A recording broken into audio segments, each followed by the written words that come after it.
تبدیل کر دو، کیونکہ دیکھو اب قبولیت کا وقت ہے، دیکھو اب نجات کا دن ہے۔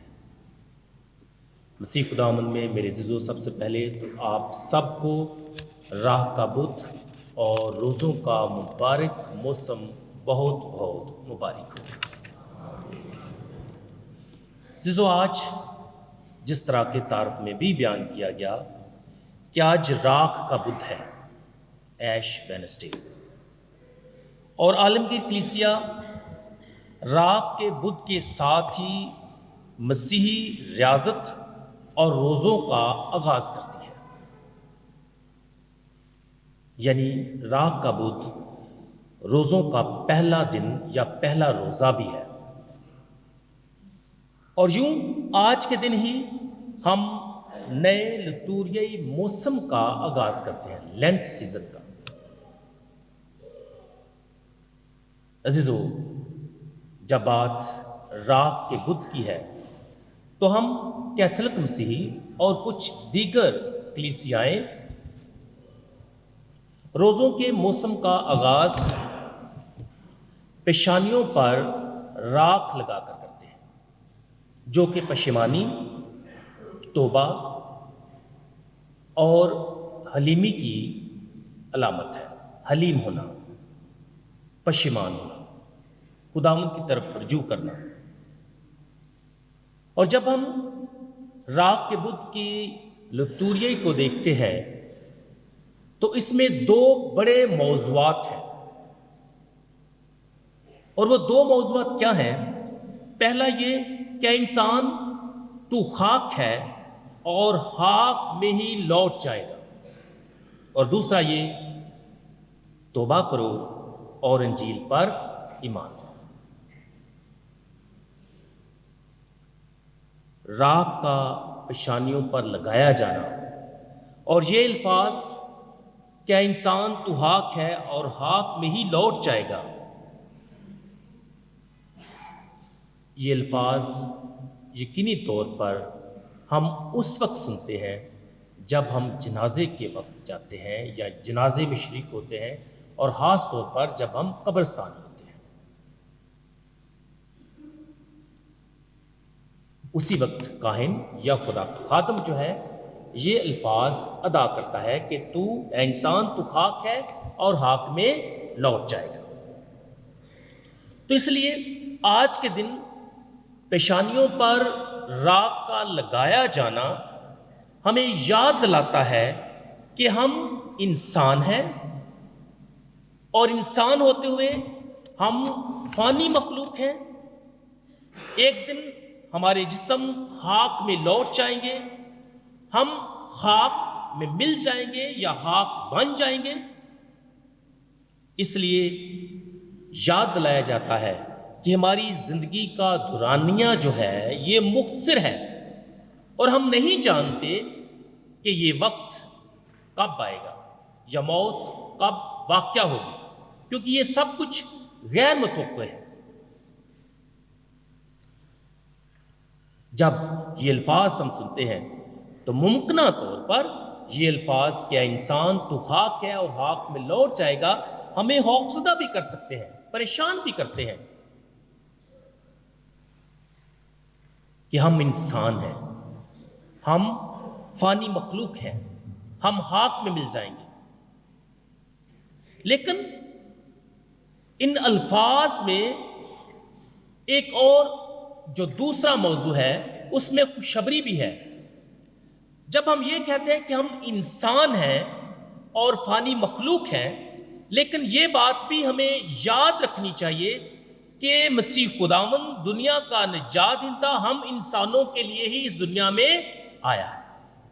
تو ایک طرف تو شاید یہ الفاظ ہمارے لیے مشکل محسوس ہوتے ہیں، ہمیں خوفزدہ کرتے ہیں کہ ہم انسان ہیں، فنا ہو جائیں گے، لیکن یہ بات بھی یاد رکھنے والی ہے کہ خداوند نے یا باپ نے اپنے بیٹے کو ہم انسانوں کے لیے ہی بھیجا ہے تاکہ ہم اس پر ایمان لائیں اور ہمیشہ کی زندگی کے وارث بنیں۔ اور مسیح خداوند ہم سب سے یہی کہتا ہے اس لیے میں آیا ہوں تاکہ تم زندگی پاؤ بلکہ کثرت کی پاؤ۔ ہاں، انسان ہوتے ہوئے ہم فانی ہیں، لیکن ہمیں بچانے کے لیے خدا نے اپنے اکلوتے بیٹے کو بھیجا، جو مر کر، جو مصلوب ہو کر ہمیں ہمیشہ کی زندگی عطا کرتا ہے۔ اس لیے آج کے کلام میں یا آج کی لتوریا میں ہمیں توبہ کی دعوت بھی دی گئی ہے، اور وہ دعوت کیا ہے کہ توبہ کرو اور انجیل پر ایمان لاؤ۔ پہلی تلاوت میں ہم نے سنا ہے کہ خدا کا بندہ ہمیں، خدا کا نبی ہمیں یاد دلاتا ہے کہ اپنے سارے دل سے میری طرف رجوع کرو۔ یہ خداوند کی خواہش ہے ہم انسانوں کے لیے، کہ اب بھی خداوند کا فرمان ہے کہ روزہ رکھ کر گریہ زاری کرتے ہوئے اپنے سارے دل سے میری طرف رجوع لاؤ۔ اور مقدس پالوس رسول یہ فرماتے اور لکھتے ہیں کہ خداوند سے میل کر لو، کیونکہ دیکھو اب قبولیت کا وقت ہے، دیکھو اب نجات کا دن ہے۔ عزیزو، نرسنگ کا پھونکا گیا ہے، اس کی آواز، اس کی صدا ہم نے سنی ہے، روزے کا اعلان ہو چکا، توبہ کی دعوت سب کو دی گئی ہے، اور یقینی طور پر ہم سب نے بھی اس آواز اور اس صدا کو سنا ہے، اور یہی وجہ ہے کہ بڑی تعداد میں لوگ آج صبح کی عبادت میں تشریف لائے ہیں۔ ہم نے اس آواز کو سنا ہے، خداوند کی آواز کو، جو اپنے بندوں کے ذریعے سے ہم تک پہنچاتا ہے کہ اب قبولیت کا وقت ہے، اب توبہ کا وقت ہے، اب خداوند کی طرف رجوع کرنے کا وقت ہے، اب میل کرنے کا وقت ہے اس سے۔ لاتعداد لوگوں نے اس آواز کو سنا ہے، ہم نے بھی اس آواز کو سنا ہے، اور اس لیے ہم آج اس مقدس محفل میں جمع ہوئے ہیں تاکہ خداوند کے کلام کو سنیں، خداوند کی طرف لوٹیں، رجوع کریں اور واپسی خداوند کی طرف کریں۔ میں سمجھتا ہوں کہ روزوں کا موسم در حقیقت ہمیں یہی دعوت دیتا ہے، توبہ اور تبدیلی کے سفر کا آغاز کرنا۔ تو یہ بڑا خوبصورت موسم ہے، توبہ کے ذریعے سے، تبدیلی کے ذریعے سے ہم خداوند کی طرف بڑھیں، اپنے آپ کو جانیں، اپنی ہستی کو جانیں، اور یہ جانیں کہ ہاں ہم انسان ہیں، ہم کمزور ہیں، اور توبہ اور تبدیلی کا جو سفر ہے یہ مشکل ہے، کٹھن ہے، اور اس لیے ہمیں دعا کی ضرورت ہے، اس لیے ہمیں روزے اور ریاضت کی ضرورت ہے، اس لیے ہمیں دوسروں کی مدد کرنے کی ضرورت ہے۔ یہی وجہ ہے کہ آج کے پاک کلام میں ہم نے 3 بڑی نیکیوں کا ذکر سنا ہے: دعا کرنا، روزہ رکھنا، اور نیکی یا بلائی کے کام کرنا۔ لیکن کیسے؟ پوشیدگی میں، کیسے؟ عاجزی اور حلیمی میں۔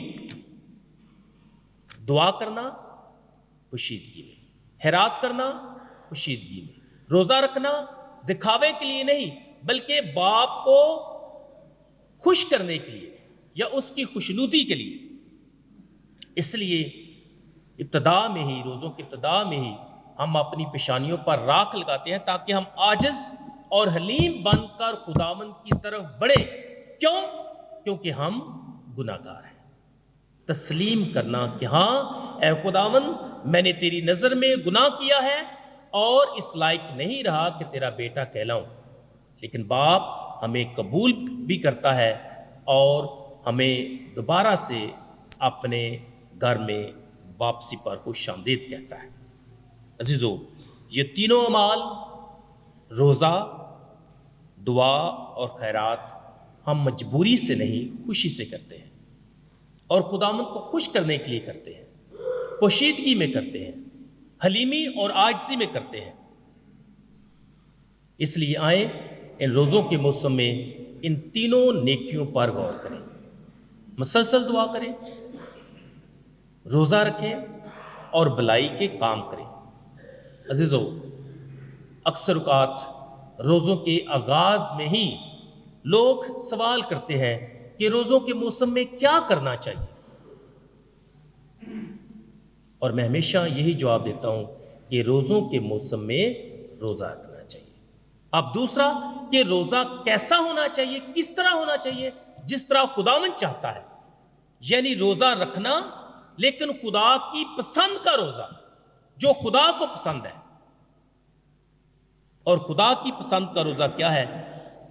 ہم خدا کے پاک کلام میں پڑھتے ہیں کہ خدا کی پسند کا روزہ یہ ہے کہ تو بھوکے کے لیے اپنی روٹی توڑے، آوارہ محتاج کو اپنے گھر میں لائے، اور جب کسی کو ننگا دیکھے تو اسے کپڑے پہنائے۔ روزہ رکھنا لیکن خدا کی پسند کا، خدا کی مرضی کا، اور خدا کو خوش کرنے کے لیے، اس کی خوشنودی کے لیے۔ عزیزو، موجودہ دور میں روزہ رکھنے کا رجحان کم ہے، اور یہ بڑی حیرت انگیز بات ہے کہ جب روزوں کا موسم ہوتا ہے بہت کم لوگ روزہ رکھتے ہیں۔ ہاں، جو لوگ بیمار ہیں، کمزور ہیں یا بزرگ ہیں وہ بات سمجھ آتی ہے، یا جو بچے ہیں، لیکن دیکھا گیا ہے کہ مومنین میں، لوگوں میں روزہ رکھنے کا رجحان کم ہے۔ حالانکہ یہ موسم روزوں کا ہے لیکن روزہ کم رکھا جاتا ہے۔ اس لیے جب میں نے کہا کہ لوگ مجھ سے پوچھتے ہیں کہ روزوں کے موسم میں کیا کرنا چاہیے، میں باقی چیزوں کے بتانے سے پہلے صرف ایک ہی بات پر توجہ دلاتا ہوں کہ روزوں کے موسم میں روزہ رکھنا ہے۔ آئیں ان روزوں کے موسم میں کوشش کریں کہ ہم روزہ رکھیں لیکن خدا کی پسند کا روزہ رکھیں، بھوکے ہوں تاکہ خدا کے کلام سے سیر ہوں۔ اور ہمارے پیرش نے جو بنیادی آیت چنی ہے وہ بھی یہ ہے کہ انسان صرف روٹی سے نہیں جیتا بلکہ ہر کلمے سے جو خدا کے منہ سے نکلتا ہے۔ اس لیے مسیح میں میرے عزیزو بھوکا رہنا ہے تاکہ خدا کا کلام پڑھے اور اس سے سیر ہو۔ اپنے سامنے ہم نے ایک بڑا گول رکھا ہے، ایک بڑا مقصد رکھا ہے روزوں کے موسم میں، اور وہ ہے خدا کے کلام کا مطالعہ کرنا، اس کا ورد کرنا۔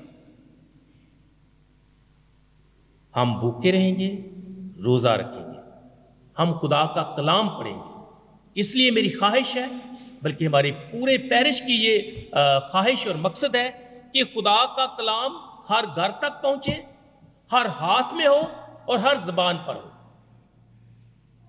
اور ہم روزوں کے موسم میں خدا کے کلام سے سیر ہوں۔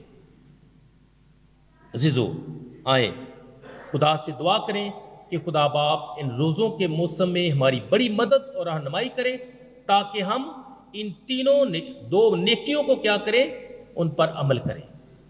روزہ رکھیں، دعا کریں، نیکی کے کام کریں، دوسروں کا خیال رکھیں، خدا کے کلام کا ورد کریں تاکہ خدا سے ٹوٹا ہوا ہمارا رشتہ بحال ہو جائے۔ آخر میں صرف یہی کہنا چاہوں گا، عزیزو، میں تم سے یعنی آپ سب سے مقدس پالوس رسول کے ساتھ مل کر مسیح کی طرف سے التماس کرتا ہوں، مسیح کی طرف سے تم سے کیا کرتا ہوں؟ التماس کرتا ہوں۔ اور التماس کیا ہے؟ کہ تم خدا سے میل کر لو، کیونکہ اب قبولیت کا وقت ہے، قبولیت کا وقت ہے۔ خدا مجھے اور آپ سب کو روزوں کے موسم میں روزہ رکھنے اور خدا کی طرف رجوع کرنے اور اس سے میل کرنے کا فضل اور توفیق بخشے۔ آمین۔